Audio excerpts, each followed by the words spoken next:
A wealthy man thought he was above the law until the woman he mocked calmly proved otherwise, in front of an entire crowd. It was the kind of afternoon that made the world look soft as sunlight poured down in golden streams, casting long shadows from trees that lined the sidewalk of a cozy suburban plaza. A luxury café sat at the heart of the neighborhood, with oversized windows, flower boxes hanging neatly from the sills, and soft jazz music drifting out every time the door opened. The parking lot was almost full, mostly with sleek cars, shiny Teslas, spotless BMWs, a couple of SUVs that looked like they had never seen a speck of dirt. And then, amidst them, rumbled in a worn-out but battle-hardened tow truck. Its matte red paint faded in patches, the side door emblazoned with the name, Henderson and Daughters Towing Co. The driver's door creaked open and Tasha stepped down onto the pavement, adjusting her high-visibility vest. She was in her late 30s, her skin rich and deep like polished mahogany, her expression focused but calm. Tight curls were pulled into a low puff under a baseball cap, and her hands calloused from years of honest work held a tablet as she checked the day's calls. She wasn't there for coffee. She was there for business. Her boots thudded softly as she crossed the lot, every step filled with quiet confidence. A few heads turned, mostly out of curiosity, maybe a bit of judgment. Tow trucks didn't usually pull into this kind of place unless someone had messed up. Leaning casually against a gleaming silver Porsche, only a few feet away from her parking spot, was Blake. He used money. Every part of him was curated. The slicked back sandy blonde hair, the crisp white shirt with the sleeves perfectly cuffed, the polished Italian loafers without a speck of dust. His sunglasses mirrored the afternoon sun, and he held a tiny espresso cup. It was part of his brand. He watched Tasha for a moment, his gaze slow, smug, and then came the chuckle, subtle at first, then louder. A cruel smirk tugged at his lips as he turned to the man standing beside him, another affluent café-goer dressed in a pastel polo. "Now that," Blake said, motioning toward Tasha's truck, "is what happens when you stop aiming high." The friend laughed nervously, unsure whether to agree out loud. Tasha heard it. Her back stiffened, but she didn't turn. She'd heard worse. Years in this job, years in this world, had taught her how to filter nonsense from noise. But the sting was real, not from the words, exactly. From the assumption behind them. She walked inside the cafe, shoulders square, head high. Blake watched her go, still amused. He took another sip of his espresso, muttering, "Unbelievable. Looks like she dragged that thing out of a scrapyard." The Porsche's mirror finish reflected his grin. The man clearly loved his car, running a hand gently across the hood, like it was a living creature. He probably talked to it more than he did real people.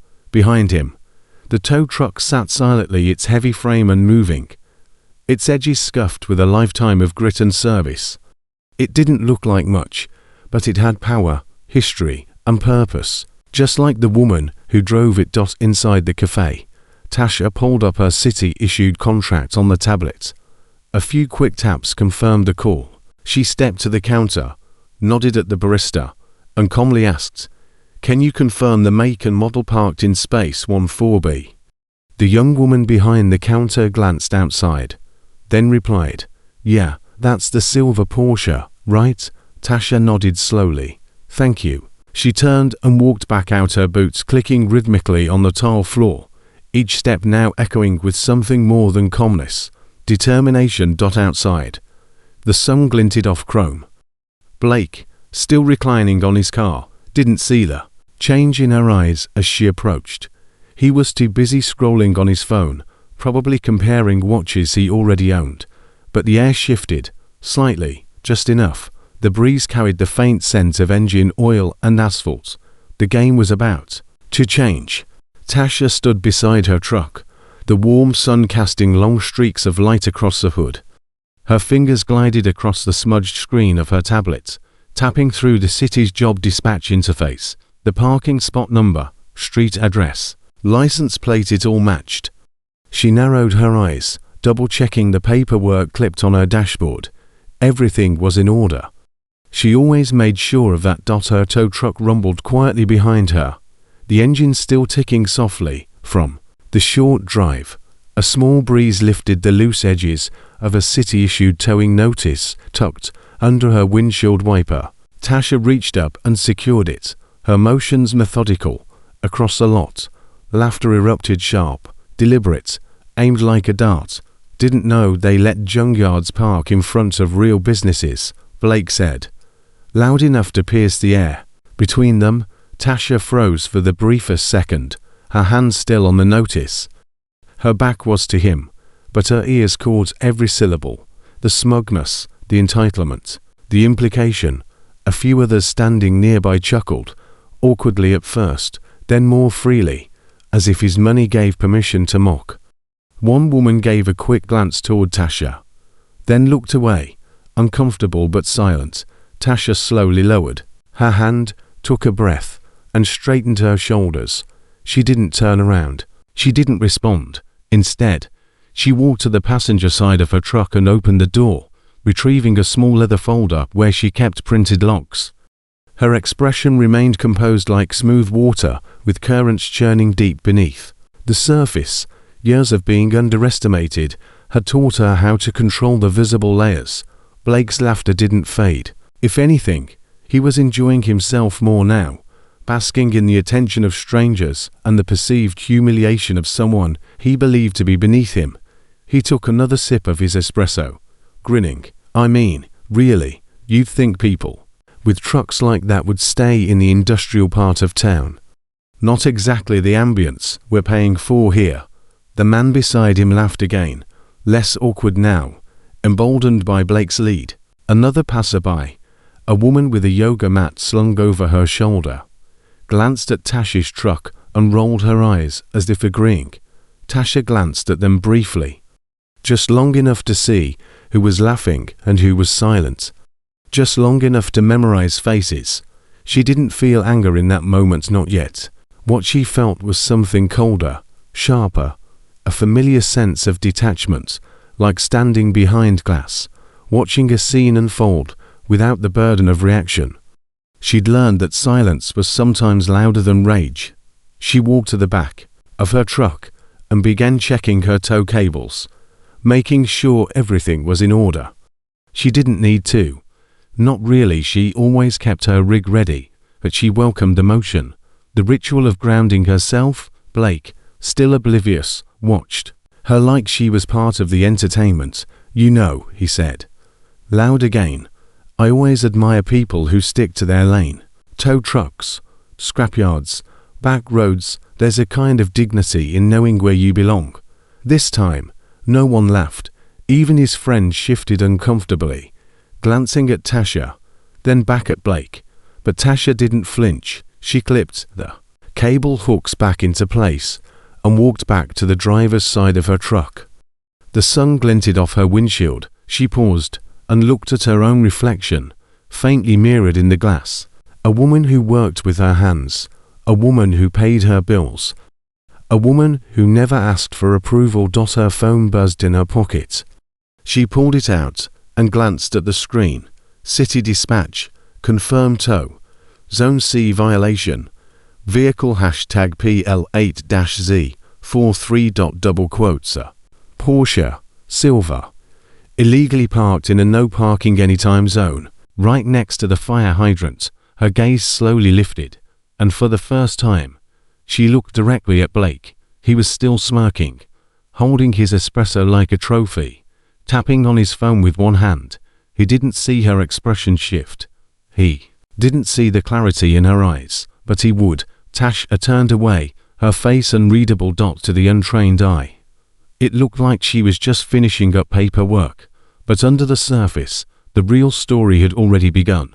The cafe's door chimed softly as Tasha stepped inside. The scent of freshly ground coffee and warm pastries hit her immediately, sweet, inviting, almost comforting. The floor gleamed beneath her boots, the kind of polished tile that didn't see much dirt or labor. Conversations buzzed gently around her, interrupted by the occasional hiss of the espresso machine. Eyes flicked up at her as she walked in, some curious, some judgmental, some trying too hard to look disinterested. Tasha moved with quiet purpose. She ignored the stares, her boots thudding gently against the tile as she approached the counter. The barista, a young man with a man bun and an apron to clean for real work, offered a tight smile as she approached. "Can I help you?" she tapped her tablet screen and turned it toward him. "I'm with Henderson and Daughters, here for a Zone C violation. Can you confirm the vehicle parked in space 14B? The barista leaned slightly over the counter and glanced out the large café window. His eyes darted to the silver Porsche glinting in the sun, parked just inches from a red-painted curb and a clearly marked fire hydrant. He looked back at her and nodded. "Yeah, that's it. Same one that's been there all week. Honestly, managers been trying to get the city to do something." Tasha's lips curved into the faintest smile. "They just did." She thanked him, then stepped to the side to check her paperwork one final time. Her clipboard sat beneath the tablet, the city's official tow order clipped tightly at the top. She lifted the cover and looked at the printed license plate number, PL8Z43. Her eyes rose slowly, deliberately, and landed on the car outside. Blake's Porsche. She stood still for a long moment, letting the realization settle. Her pulse didn't spike, her hands didn't shake. But something inside her called, sharpened. The man mocking her was the man she was about to tow. She walked back toward the door, pushing it open with one hand. The chime rang again. Outside, the sunlight hadn't changed, but everything else had. Blake was still there, lounging against his Porsche like it was a throne. His sunglasses were back on, his espresso cup now empty. He noticed her returning and smirked. "Didn't find your scrapyard partner in there," he said casually. Tasha didn't answer. She moved past him without looking his way, stepping calmly to the back of her truck. She began to open the tow platform and unlock the wheel lift with slow, precise movements. The mechanical groan of the hydraulics filled the air. Blake watched her, brows furrowing slightly. "You're not seriously thinking of touching my car, are you?" he asked, standing upright. Still, she didn't respond. He scoffed again, louder. "This time, lady, don't let that clipboard fool you into thinking you've got power here. This car probably costs more than your house. Hell, more than your whole truck." Tasha finished lowering the platform. She moved with the kind of focus that comes from years of doing things right. Her face gave away nothing, but her eyes. Her eyes were locked in. Blake walked closer, his voice dripping with sarcasm. "Look, I get it. You probably feel important driving that thing around. Helps you sleep at night, maybe. But this." He gestured at the Porsche. "This isn't just a car. It's precision. It's success. You don't just tow success."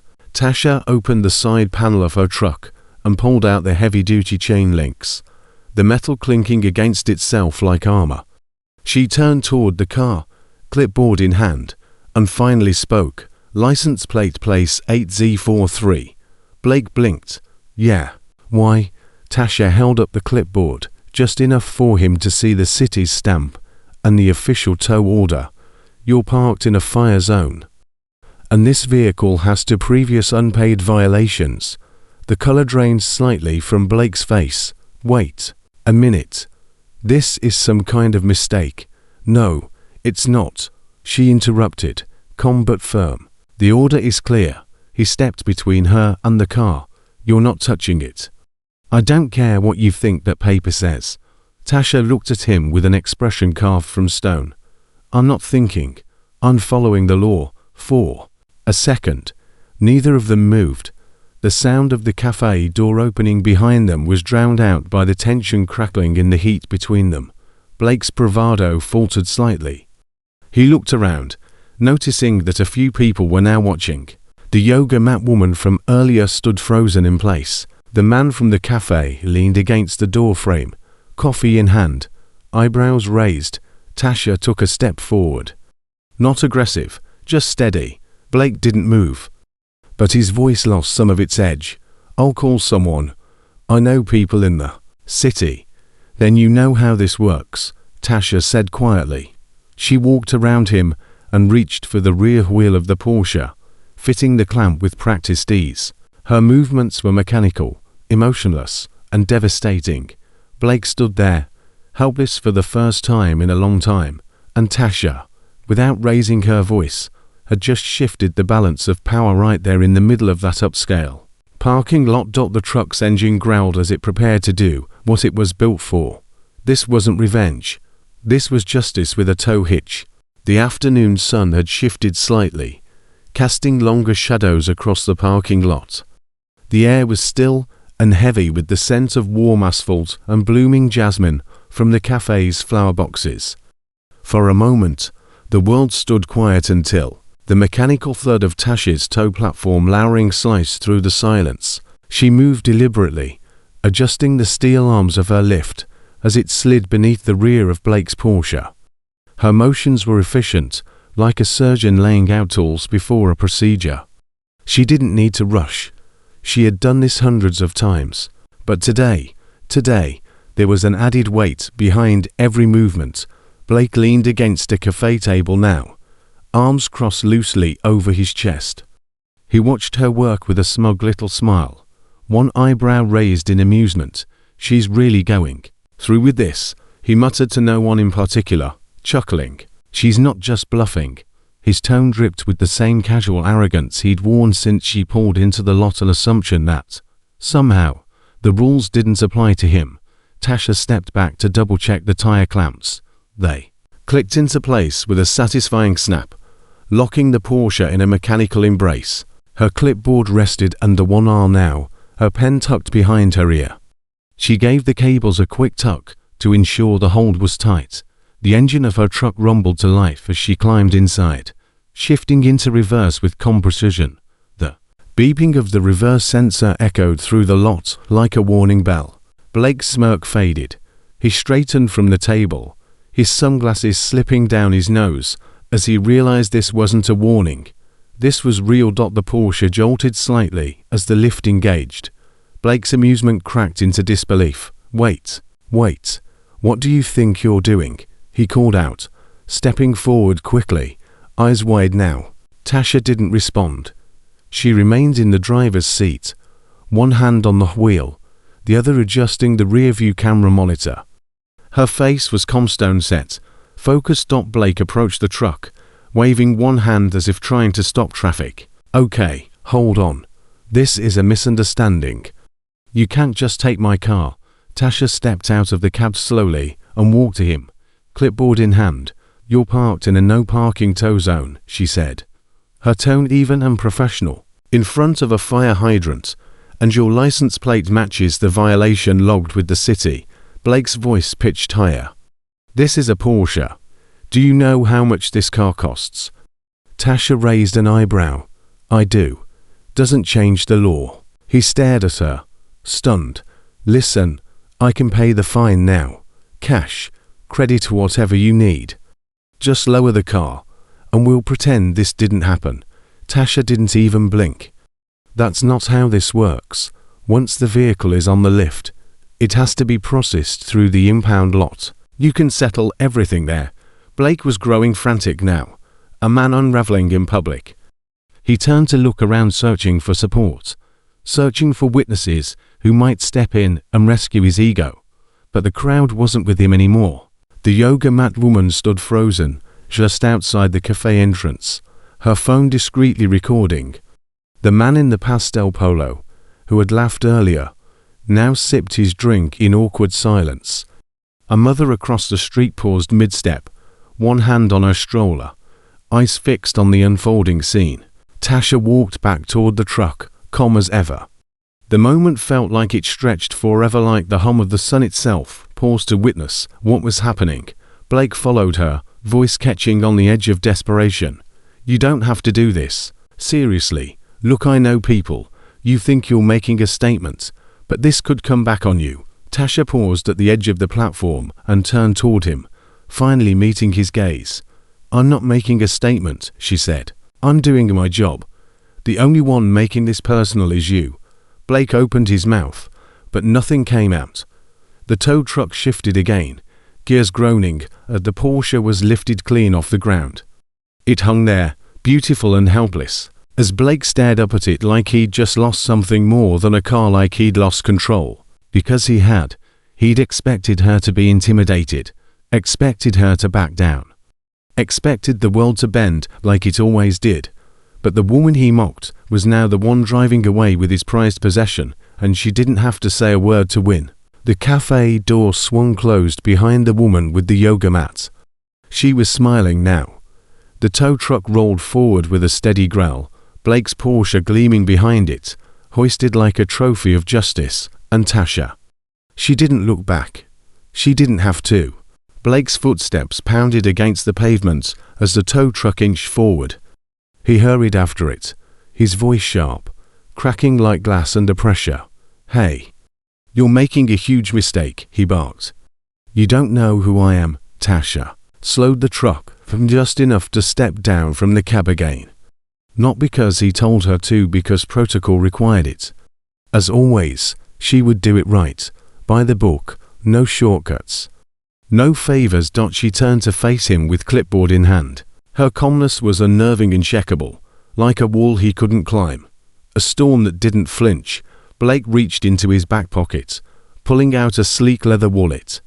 From it, he slid out a polished business card and held it up like a badge. "Blake Dinsmore, VP at Marlowe Holdings," he said, as if the name alone should part seas. Tasha didn't blink. He continued, voice rising. "I know the city contracts. I know people at City Hall. You mess with me, and this little stunt, it won't end well for you." Tasha tilted her head slightly, regarding the card in his hand with all the concern one might give a coupon that just expired. Then, slowly, she flipped the page on her clipboard and read from the document, her voice steady, clear, and devoid of emotion. "Vehicle license plate PL8Z43. Owner, Blake Dinsmore," she said, looking up at him for the briefest moment. "Subject to tow by city authority, due to 3 unpaid parking citations, plus current violation of Section 19. No parking, tow zone, fire lane." She let that hang in the air. "Authorized by signature from the Department of Traffic Enforcement. Effective immediately."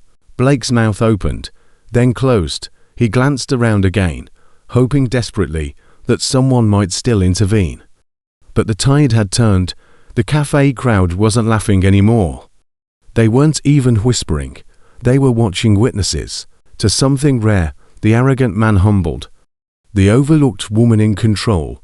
"You think you're some kind of hero, don't you?" He spat suddenly, his anger bubbling back to the surface. "You think this is justice? You're just another—" "Stop," Tasha cut in. It wasn't loud. It wasn't threatening. But it was final. Blake froze. She took a step closer, clipboard still at her side. "You don't get to insult me and then cry foul when the law applies to you," she said, her voice like steel wrapped in velvet. "You're not above this. You were warned. You were fined. And you ignored all of it because you thought the rules didn't matter." Blake's fists clenched at his sides. Tasha continued, "And now that someone like me is here to enforce them, you want to pull rank, flash titles, throw names." She looked down at the Porsche, perfectly secured to the lift, sunlight gleaming off its polished curbs. "I don't need to know who you are, Mr. Dinsmore," she said, climbing back into the truck. "The street already told me." The door shut with a heavy thud, sealing the conversation like the lid on a coffin. Blake took a step forward as the truck growled back into motion. "No, wait. You don't get it. This car is worth—" But the rest of his protest was swallowed by the engine's roar as the tow truck pulled away, slow and unbothered. Like a tank rolling through a battlefield, it had already won. The Porsche followed behind, a symbol of wealth and privilege induced to nothing more than evidence. Blake stood motionless in the middle of the lot, a man who had run out of cards to play. As Tasha rounded the corner, she allowed herself a glance in the side mirror. He was still standing there, smaller now, deflated, Alone. Her phone buzzed from the center console. A message lit up the screen. "Mom, I got the scholarship. They're giving me a full ride. Thank you for everything," she smiled, the weight of the moment finally settling into something softer, something proud. Because this wasn't just a job. It was how she built a future. How she fought back without ever throwing a punch. How she made sure her daughter never had to beg for respect the way she once had. Some people showed their power with money. Tasha showed hers with principle. And on this afternoon under a burning sun, in a parking lot designed for the privileged, the woman in the high-visibility vest had just towed away a man's illusion of superiority. By the book. And without a single ounce of regret, the tow truck rumbled away from the café lot, the gleaming Porsche trailing behind it like a defeated prize.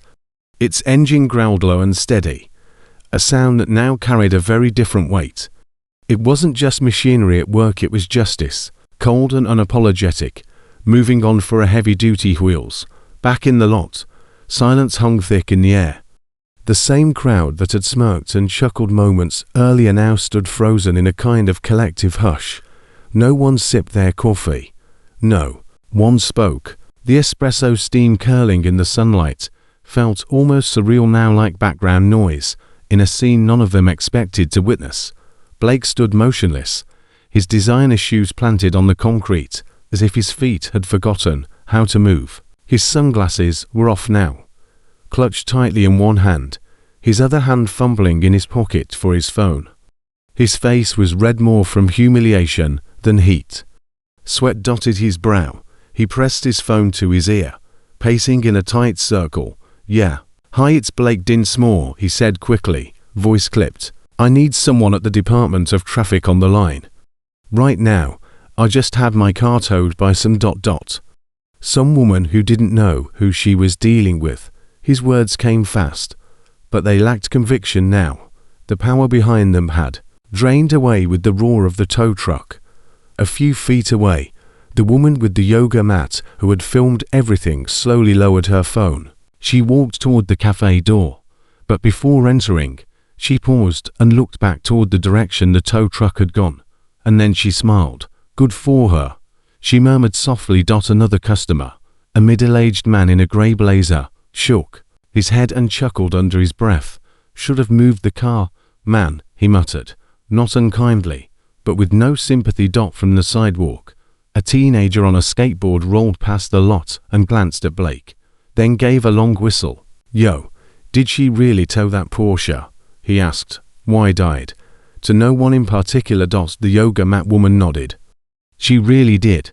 Inside the truck, just around the corner now." Tasha exhaled deeply for the first time in several minutes. Not because she was tired, no. Her body was used to long hours and heavy labor, but because tension lived in her shoulders longer than most people would ever understand, especially after moments like this.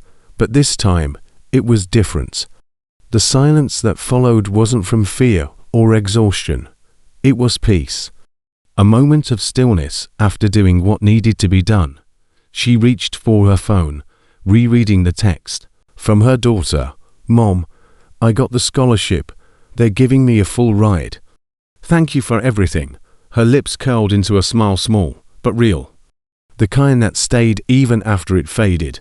Back in the parking lot, Blake's phone call wasn't going well. "No, listen," he said, pacing faster now. "I don't care if it was authorized. I know the mayor. I'll have this whole thing reversed." He paused, waiting for the voice on the other end. His expression faltered again. "What do you mean, there's nothing you can do?" Another pause. "No, I don't want to wait until Monday. This is a $200,000 vehicle." Across the lot, the barista stood just inside the cafe window, watching the scene unfold like a quiet spectator to a drama he didn't pay to see, but couldn't stop watching. One of the customers leaned over and whispered, "I think she handled that better than most cops would have." The barista nodded.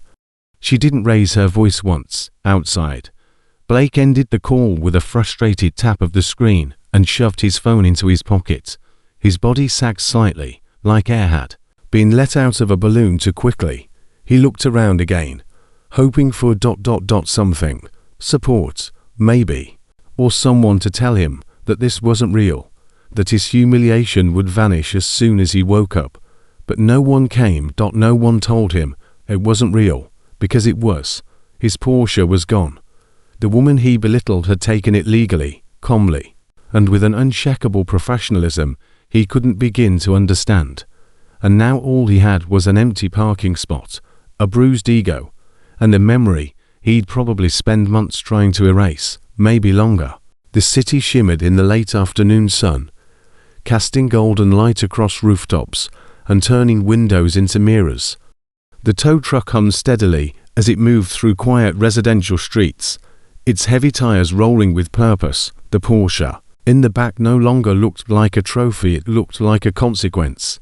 Inside the cab, Tasha rested one hand lightly on the wheel, her other elbow propped near the open window, letting the breeze play across her skin. The weight of the day was behind her, but it didn't cling. She knew how to leave it on the road.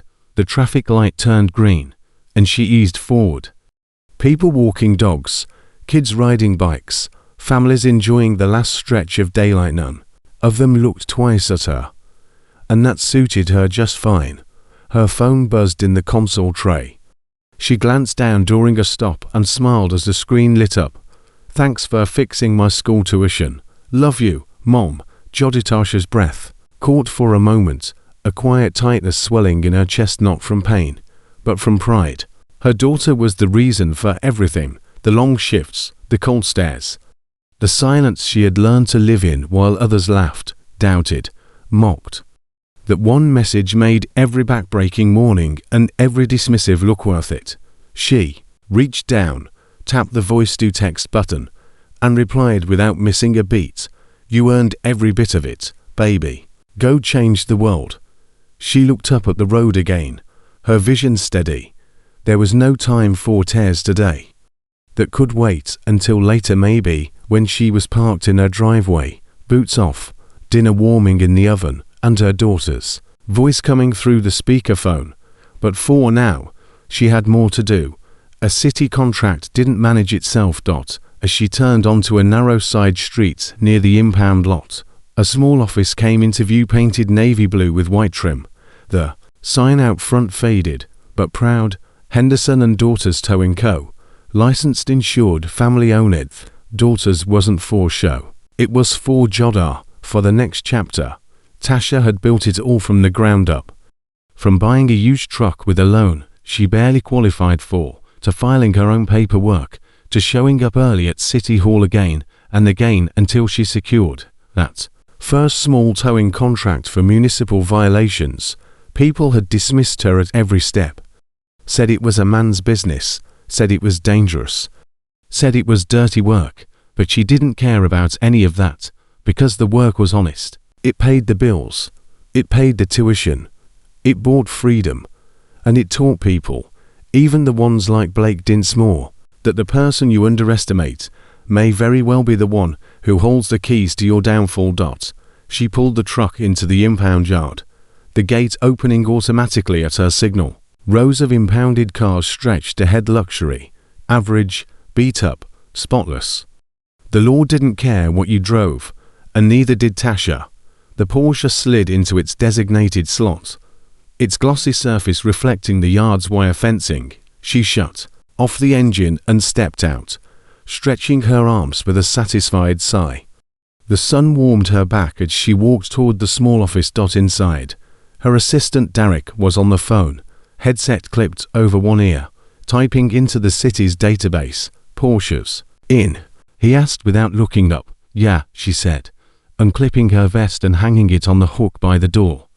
Owner might scream, threaten, or cry, probably all three. Derek chuckled. Standard procedure. Tasha poured herself a cup of coffee from the machine in the corner, added a splash of almond milk, and leaned against the counter. The caffeine wasn't a need anymore, it was a ritual. A moment to breathe. "You know," Derek added, finishing the call and swiveling to face her, "I saw the video. Someone posted it already. The comments are wild. People are calling you a legend, Tasha raised an eyebrow. A legend. Tow truck queen.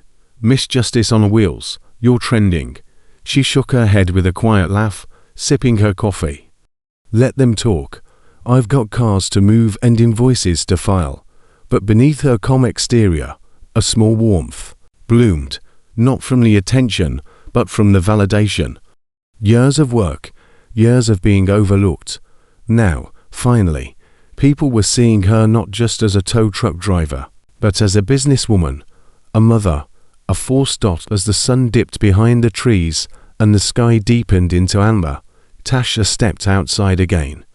Her boots crunched on the gravel. The hum of the city faded just a little as night approached. Behind her, the office lights glowed like a beacon. Ahead, more jobs waited. But for now, she paused. She looked up at the sky, and she smiled, because this wasn't just a job. It was a legacy. Built not with applause, but with grit, not handed down, but earned, and no one could ever tow that away. The city lights flickered to life as dusk settled over the skyline. The golden haze of the sun had faded into deep purples and navy blues, and the hum of traffic softened into a background lullaby for a city winding down. Tasha stood outside the small office of Henderson and Daughters, a steaming mug of coffee cupped between her hands. Her boots were dusted with the dirt of the day, her high-waist vest hung on the wall behind her, and the last glint of sunlight bounced off the chrome edge of her tow truck parked nearby like a quiet salute to a job well done. She exhaled slowly, her breath rising into the cooling air. The lot behind her was full cars of every make and price, from rusted compacts to pristine luxury vehicles. They all sat the same now, still, silent, equal. Out here, status didn't mean much. That truth had defined her life, not because she set out to prove something, but because the world kept insisting she didn't belong in places she worked hard to stand in. They saw her hands rough, oil-stained, strong, and they assumed she couldn't possibly be in charge. They saw the truck before they saw the woman driving it. But power wasn't about titles or tailored suits. Real power didn't need to announce itself. It showed up quietly. It clocked in early. It followed the rules even when no one else did. It didn't need applause. It earned respect the hard way.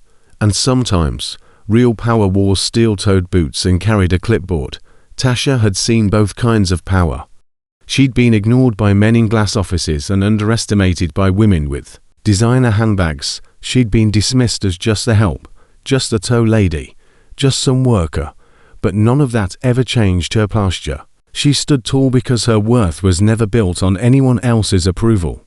Respect, she had learned, wasn't something you bought. It wasn't parked in a reserved space or printed on a business card. Respect was earned quietly, daily, and with discipline. It was earned in how you spoke to people who couldn't help you. It was earned when no one was watching. It was earned by doing the right thing, especially when it was the harder thing. Blake Dinsmore hadn't understood that. He had poured his pride into a polished Porsche and the weight of his last name. But none of that could protect him from consequence. When the rules caught up to him, it wasn't a badge or a judge that brought justice. It was a woman he had laughed at, a woman he'd tried to embarrass, a woman who never raised her voice, never wavered, just did her job with integrity. Now, Tasha didn't need to gloat. She didn't need revenge. She didn't even need an apology, because her purpose had never been about putting anyone in their place. It was about knowing hers. She had built her business from scratch, sweat, sacrifice, and sleepless nights. She had walked through city offices when no one remembered her name until she became the one they all called when things went wrong.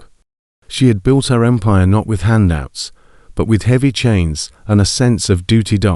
And when her daughter messaged her, "Thanks for fixing my school tuition.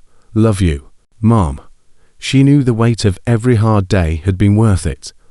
That was legacy. Not the car you drive, not the suit you wear, but the values you live by. The next morning, someone would scroll past a video on their phone. Tasha calmly towing away a Porsche, while the owner flailed in protest, and they'd laugh, maybe cheer, maybe even share it. But what they wouldn't see was what came after. the second shift Tasha would take that night, the small business paperwork she'd file at midnight, the parent-teacher call she wouldn't miss, and the quiet pride of a woman who didn't need the spotlight to shine. They wouldn't see that true success doesn't always wear a Rolex. Sometimes it wears a name patch or a work shirt and drives a beat-up truck that gets the job done. So, the next time someone sees a woman in a jumpsuit, grease on her hands, clipboard in her arm, standing taller than the man who mocked her, maybe they'll remember, you don't judge power by polish. You judge it by presence, and dignity wears many uniforms.